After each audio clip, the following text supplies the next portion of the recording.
അതെ ഇപ്പോൾ രാജ്യസഭയിൽ ഇന്നലെ ലോക്സഭയിൽ നിങ്ങൾ കണ്ടില്ലേ, കിരൺ റിജ്ജു അനാവശ്യമായിട്ട് 4-5 പ്രാവശ്യം എൻ്റെ പേര് വലിച്ചഴിച്ചു. സാധാരണഗതിയിൽ ഒരു മെമ്പറുടെ മറ്റൊരു മെമ്പറുടെ പേരെടുത്താൽ ആ മെമ്പർക്ക് എക്സ്പ്ലനേഷൻ കൊടുക്കേണ്ട അവകാശം സഭാ കീഴ്വഴക്കങ്ങളുടെ ഭാഗമാണ്. അത് ഏത് സഭയിലായാലും അങ്ങനെ തന്നെ. ഇപ്പോൾ മറ്റൊരു മെമ്പറുടെ പേര് അത് മന്ത്രിയാണ് എടുത്തിരിക്കുന്നത്, അതെനിക്ക് അവസരം തന്നില്ല ചോദിച്ചപ്പോൾ. ആ അവസരം തരാതെ ചെയറും എന്താ ചെയ്യുന്നത്, ആ റൂളിങ്ങനെ ശക്തിപ്പെടുത്തുന്ന രീതി പറയുക ചെയ്യുന്നത്. ഇത് ഈ പാർലമെൻ്റ് എന്ന് പറയുന്നത് എല്ലാ ശബ്ദങ്ങളും ഉണ്ടാവേണ്ട പാർലമെൻ്റ് അല്ലേ? അതനുവദിക്കില്ല. മൈക്കെന്ന് പറയുന്നത് ഭരണപക്ഷത്തിന് വേണ്ടി മാത്രമാക്കിയിരിക്കുകയാണ്. അല്ലാത്തപ്പോൾ ശാന്തമായി പാർലമെൻറ്റ് നടക്കുമ്പോൾ ഏതെങ്കിലും സമയത്ത് മൈക്ക് കിട്ടിയെങ്കിലായി. അപ്പോഴും നമ്മൾ പ്രസംഗിക്കുന്നതിനകത്ത് ഏതെങ്കിലും ഒരു വാചകം സർക്കാരിനെതിരായാൽ അപ്പോൾ കട്ടാണ്, അല്ലെങ്കിൽ സഭാരേഖകൾ നീക്കം ചെയ്യും.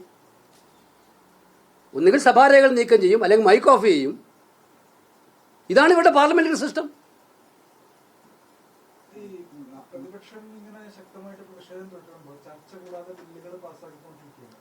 അല്ല, അതിന് തിരിച്ച് നിങ്ങൾ എന്താ ഉദ്ദേശിക്കുന്നത്? ഞങ്ങളൊന്നും ഈ ബില്ലെന്തായാലും പാസ്സാക്കാൻ അവർക്ക് ഭൂരിപക്ഷം ഉണ്ടല്ലോ. സാധാരണ ബില്ലുകൾ പാസ്സാക്കാൻ ഭൂരിപക്ഷം അവർക്കുണ്ട്. അവരുടെ മെമ്പർമാരാണ് കൂടുതൽ സമയം എടുക്കുന്നത്. നമ്മുടെ മെമ്പർമാരുടെ കാര്യമാണ് ഞാൻ പറഞ്ഞത്. സംസാരിച്ചിട്ട് മറ്റെന്തെങ്കിലും വിഷയം സംസാരിച്ചാൽ അപ്പം അത് മൈക്കും ഉണ്ടാവില്ല, അല്ലെങ്കിൽ രേഖയിലും ഉണ്ടാവില്ല.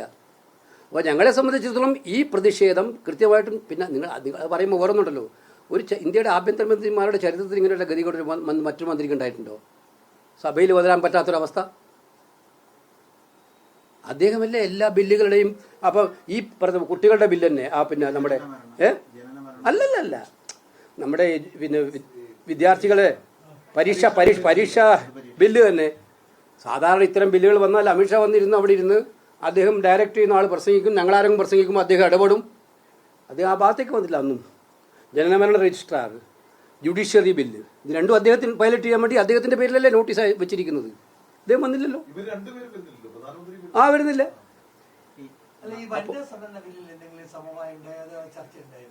വനിതാ സംവരണ ബില്ല് ഞങ്ങളൊരു നിർദ്ദേശം നേരത്തെ പറഞ്ഞിട്ടുണ്ടല്ലോ.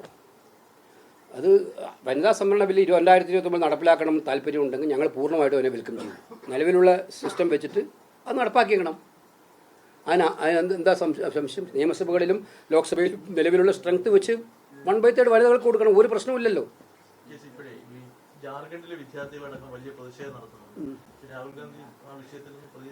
അല്ലല്ല, അതിനകത്ത് രാഹുൽ ഗാന്ധിക്ക് വളരെ കൺസേൺ ഉണ്ട്. രാഹുൽ ഗാന്ധി ആ കൺസേൺ ചീഫ് മിനിസ്റ്റർ അറിയിച്ചിട്ടുണ്ട്. ഞങ്ങളുടെ പാർട്ടി ഡെലിഗേഷൻ ഇന്നലെ മുഖ്യമന്ത്രിയെ പോയി കണ്ടിരുന്നു.